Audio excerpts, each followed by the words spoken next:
Hi, I'm Megan and welcome to my kitchen. In today's What's for Dinner video, I'll be sharing with you what meals we had this past week. Our dinners were easy to make, budget friendly, and delicious. So if you're looking for some weeknight meal ideas for your family, just keep watching. Back in August, I think it was, we had a family reunion scheduled on my mom's side, and mom ended up, I think it was like the week before the reunion, that's when she ended up being admitted to the hospital and then having the 2 surgeries and all that.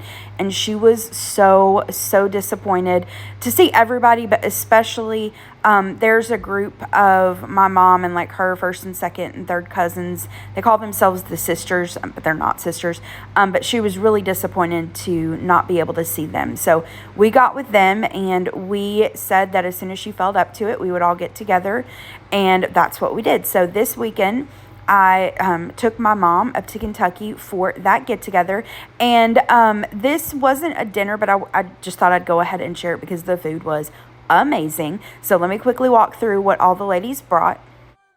Somebody brought fried chicken and potato wedges from IGA, so good. And then we've got pintos, a corn salad that I brought, that's my Shoepeg Corn Salad, coleslaw, a pea salad, some cornbread, and then my great aunt made salmon patties. And y'all, her salmon patties were flippin' delicious, and I asked her how she makes them. She walks me through it exactly how I make mine, but for some reason hers are just better. I don't know why.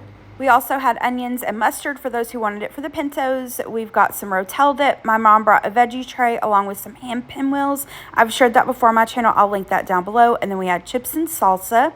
And then for dessert, somebody made a Butterfinger cake. This was really good. And then someone made, they said it was basically like angel food cake and pineapple, and that was really good. The Butterfinger cake was really good too, but it was super rich. I prefer fruitier desserts, so I loved the angel food cake with the pineapple. It was so good. Everything was delicious, and it was really cool visiting with them because I got to hear stories about my grandmother and my great-grandparents that I didn't know and I'd never heard before, so that was really nice. The family get-together we'd done for lunch, and so that night for dinner, Mom and I weren't super hungry because we'd had a lot for lunch. So we just had leftovers / what we could find at the rental. We had some of the leftover veggie tray and pinwheels that my mom had brought, so we did that. And then the day before that, we'd went to an Amish store, and I'd bought a cheese ball and some crackers, so we had a little bit of that. And then I wanted something sweet, and we had some of the little mini chocolate donuts, so I grabbed just a couple of that. That was our dinner that night. The next day was Sunday, and that morning we went to my uncle's church. So he's a preacher at a church. My dad's oldest brother and then my dad's youngest brother leads the worship music part of it. So we went to church that Sunday, and then we had lunch, and for dinner that night we didn't feel like going back into town. And so my mom wasn't super hungry either. So I just had some of the leftover penne vodka pasta that I'd gotten at my aunt and uncle's new restaurant. I'd mentioned that in my last What's for Dinner video. I just had my leftovers from that for dinner that night. And I can't even remember what my mom had now. I think, she had bought some liverwurst. Ugh, nasty. But she'd bought it when we were at the Amish store, so she just made herself a sandwich with a little bit of mayonnaise. And yeah, that was dinner that night. The next day we had traveled back home, and I just wanted creamy Italian chicken. I don't know why. This is a family favorite. I've shared this so many times before on my channel, and we have this pretty often. But I find, especially when I have been out of town or eating out for several days, I want this. I don't know why that is. Maybe it's just comforting to me in some way. But let me quickly walk you through how I do it. This is super easy. In this crock pot, I'm adding some chicken tenders today just because I'd gotten this started later in the day than I usually do, again, because we'd been traveling. Normally I just do chicken breasts. You can also use frozen chicken breasts straight from the freezer and just toss that in. That is totally fine. We're going to add some dry Italian dressing mix on the chicken, followed by a can of cream of chicken soup. Then I'm going to add in some cream cheese, just a package. Now, when I make this for Gary and I normally do like 2 fairly good sized large chicken breasts, and that normally feeds us dinner, and then we have leftovers. So kind of just adjust accordingly. Now I'm going to sprinkle in the rest of that dry Italian dressing mix, put a lid on this. I cooked this on high for about 3 to 4 hours. I did stir it every once in a while. The last time I stirred it, I felt like it was a little thick for me, so I added in just a little splash of chicken broth. Now, after the chicken is cooked all the way through, I removed the chicken and I like to dice it. You can totally shred it if you want to. And then I just take a whisk and whisk up the cream cheese. You can see it's kind of like lumpy. So I just give it a really good mix and then it all kind of comes together. And then that's it. I just dice up the chicken, add that back to the mixture. Taste adjust the seasonings to your taste. I love this over just plain white rice, so that's how I like to make it.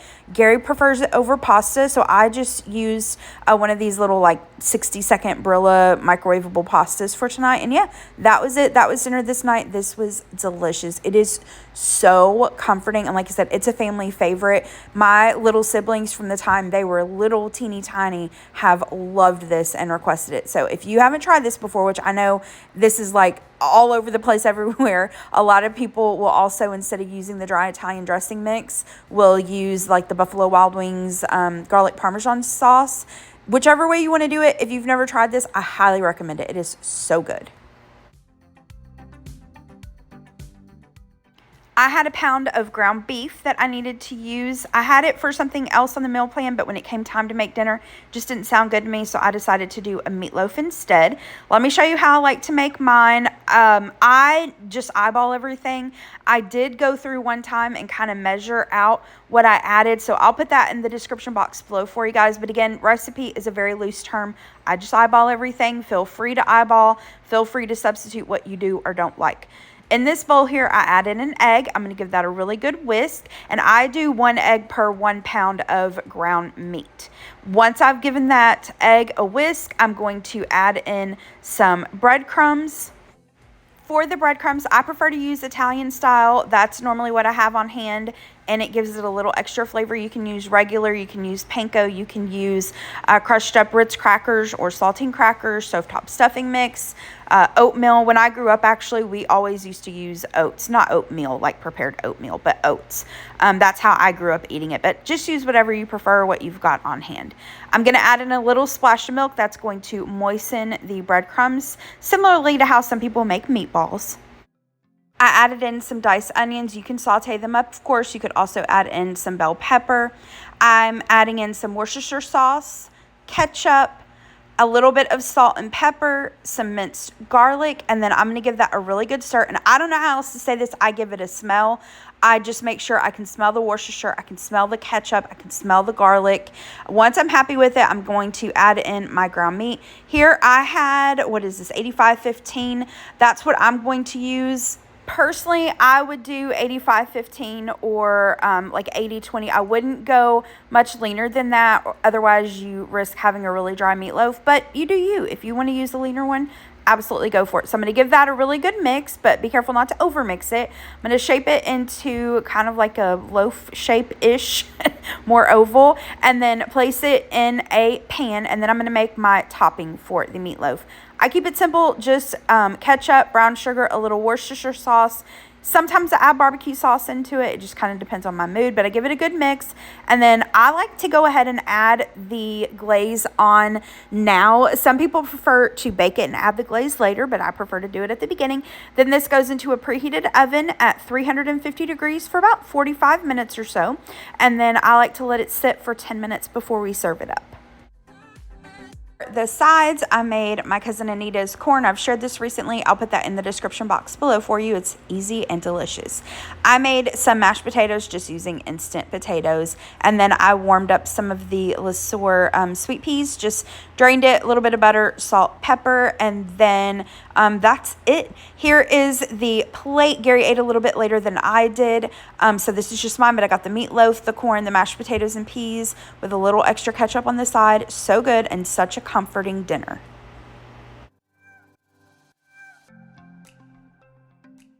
For the next day, I needed something really quick and easy for dinner and something that really wouldn't create leftovers.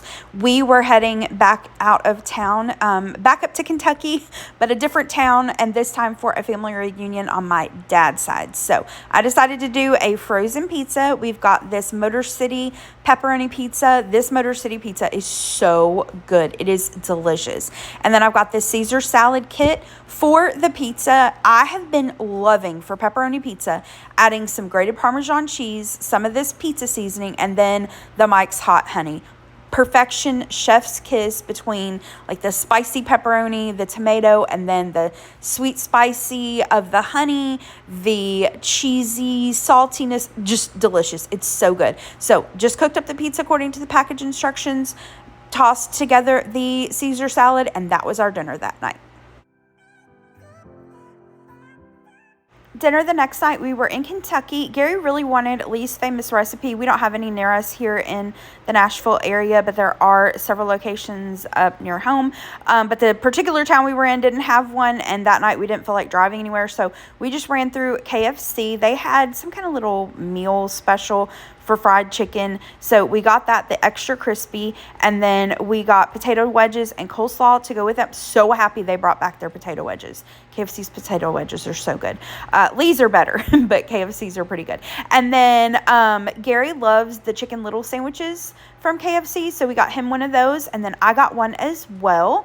And there was a coupon in the app for a free one, so we got the free one, but we saved it. Gary had it for a snack one of the days we were up there. But yeah, that was dinner that night.